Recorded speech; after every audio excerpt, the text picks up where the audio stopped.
All right, joining us here on the Rich Eisen Show is the head coach of the Philadelphia Eagles. Kind enough to join us. He is Nick Sirianni. How you doing, Coach? Good to see you.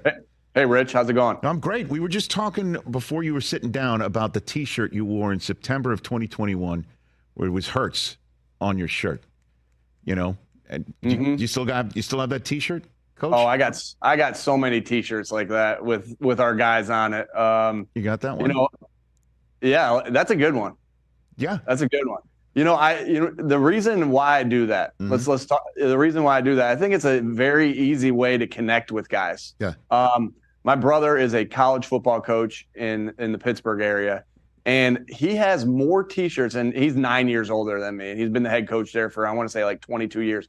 He has more T-shirts of different Western Pennsylvania high school football teams than I ever imagined. And I asked him one time, I said, Mike, I know your players are giving. I know you got a guy from Thomas Jefferson. I know you got a guy from Bell Vernon or whatever. Why are you wearing all these? It's like, it's a really easy way just to connect with the guys. When you wear their T-shirt, it's just an easy way to connect. And that's what we're about. Well, I also just remember the circumstances. Again, you were in your first year as the HC, and there was question whether Jalen was the guy, and certainly the way that the season ended before, with him being taken out in the last game and all that craziness, and it was a significant moment. And I'm just wondering if he needs that sort of coaching, say now, when he's now Jalen Hurts, the guy there in Philadelphia. Does he need that sort of stuff from you? Do you think? You know what's great? Yeah, I think so. You know what's great about Jalen is he's been the same guy from day one.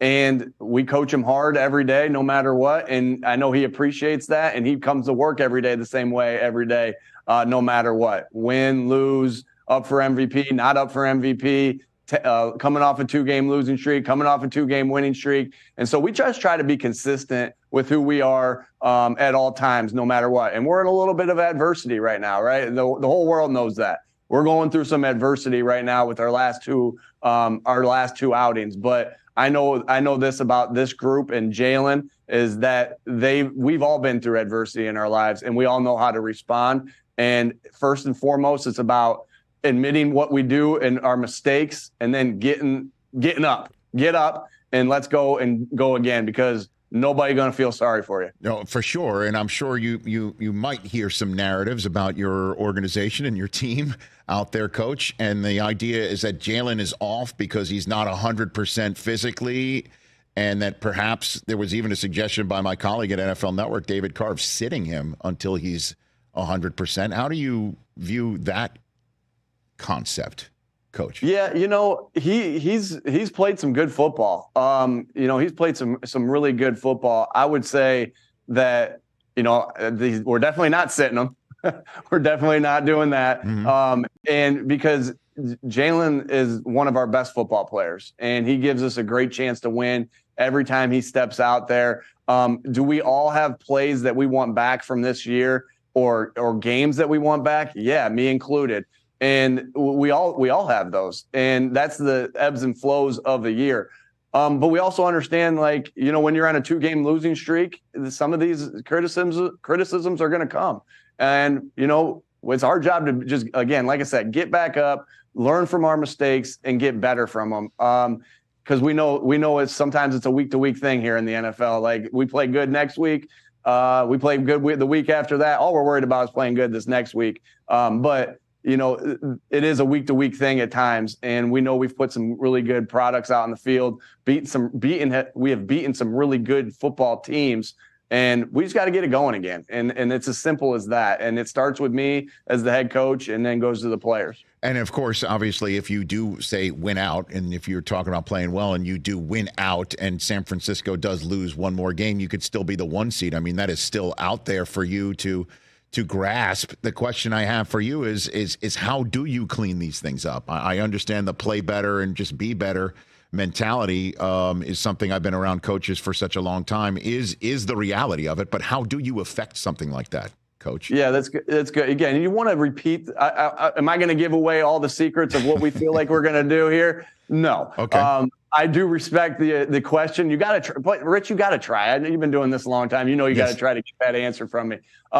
But we have different thoughts and one thing is you always want to try to do the things you're doing well.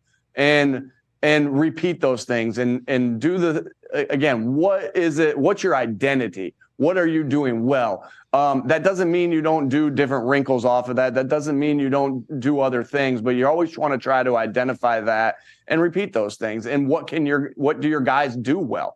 And that's our job. Like, so I always put it on myself as a coach first, is that we got to put them in positions to succeed first and foremost. Because we definitely have the guys in this building to go out there and execute. There's no doubt in my mind. So obviously, you're not giving away the details, but does that mean folks in Philadelphia shouldn't make up their own signs and stand outside your facility and stand out there for messages to you, like to run the ball? Should they just save the paint or the poster board?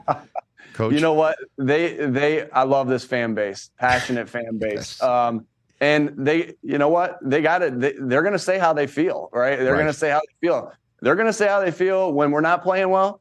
They're going to say how they feel on Sundays when we are playing well to that opposing team as well. So you can't have one without the other, in my opinion. And hey, listen, criticism is a good thing. You might not like criticism as a coach, as a player, but can you identify the criticisms that are granted and that you need to fix and improve on, right? And can you block out the criticisms that are a little bit crazy, right? And that's an art. That's a skill, because, and you got to be able to do that, because that's what I'm doing as a head coach. Like, I'm getting up there and I don't want to say criticize, but I'm making corrections of what needs to happen, both with the coaches and with the players and with myself.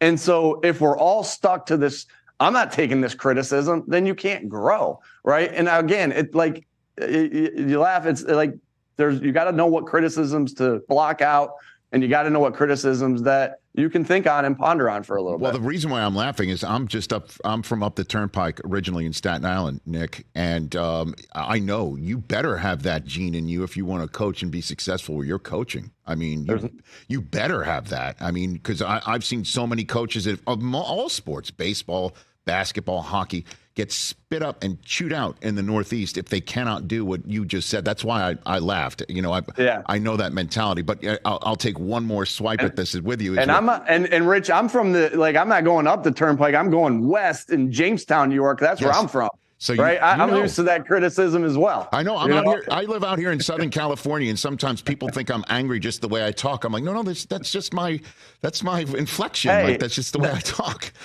You know what? I feel the same way. So I will take one more swipe at it. So you said that there are some criticisms that you think there are maybe warranted. Which criticisms do you feel, or critiques that you feel are warranted with your team?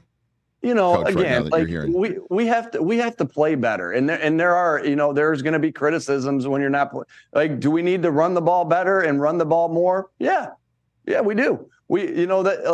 Now different games circumstances, require different things, but we know what we got to do. We know what type of team we are, and we have to put the guys in positions to succeed in the run game more. And we got to get some more calls going with it. Again, that every game, I will do it. But I say this, Rich, yes, we got to run the ball more. But if we feel like the best thing to do this next game is to pass it 50 times to win, we'll do what we think we need to do to win. And that's, and that's my job as the head coach. And so that's just one, for instance, Rich. I know there's a lot of criticisms right now after the last few games, but that's just one, for instance, to, that it's been more of a topic that I know that I've had to address. Couple more minutes left with the head coach of the Philadelphia Eagles, Nick Sirianni, here on the Rich Eisen Show. What is the, genesis of the brotherly shove play?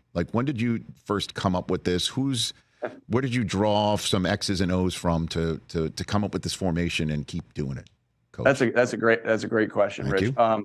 When Frank Reich and I got back, Frank Reich and I coached together in San Diego. I stayed in San Diego. He came to be the offensive coordinator at Philadelphia. They had tremendous success with the quarterback sneak with Carson Wentz, and a lot of the same characters up front with Jason Kelce, Lane Johnson with quarterback sneak. So we get to Indianapolis, and obviously you talk about the things that you've done well at different places since you've been together. And we said that quarterback sneak's got to be part of it. Now, We had a big bruising quarterback in Jacoby Brissett. If you replay some of his quarterback sneaks, they're some of the best quarterback sneaks you've seen. Now, Jalen, I would argue, is better than anybody at that. And so it really was ironic. It started in Philly. They continued to do really well on it. Frank brought it to Indy, and then we just, we're back here in Philadelphia. And so what's happened with it is there's been different variations. Like there's been a lot of different variations of things that happen off of it, whether that's an extra pusher, whether that's the complements of plays that you run off of it. And so that's what's been fun about it. Like, and shoot, I feel like, Rich, we're giving you guys in the media a lot to talk about with this play, right? Like, and so because it's a popular topic, and so, we just have taken a lot, and make no mistake about it. Why are we good at it? Why can we do the compliments off of it? Why is it getting the attention that it gets? Well, because of Jason Kelce, Landon Dickerson, right? Cam Jurgens, Jordan Mailata, Lane Johnson, right? Jalen Hurts, right? That's why we're good at it. And that's why we're better at it than anybody else in the NFL.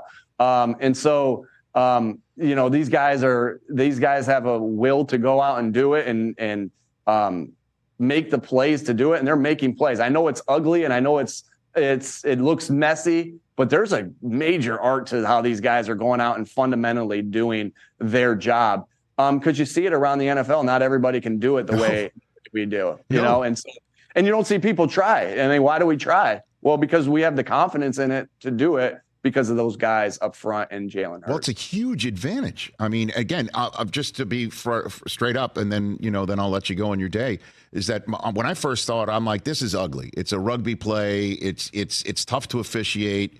And I didn't like it.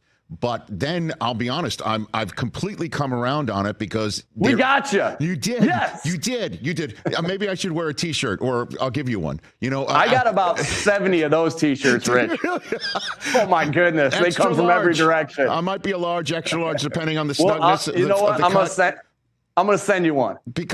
I appreciate it because I've asked so many of your colleagues as to why does it work. And I've heard a lot of the names. Like, first of all, you got to have a quarterback who's 240 pounds and a guy who's a center who's your Hall of Famer, and then you do have to have other guys. But I had Kelce on this show the other week, and he said, you're getting more live reps of it in a game than most other teams probably even attempt to practice it because they don't want to spend precious practice time doing it. It is a huge advantage. So my last question to you would be your thoughts on the word that maybe Roger Goodell doesn't like it and wants it out. And wants to legislate it out. What do you say there?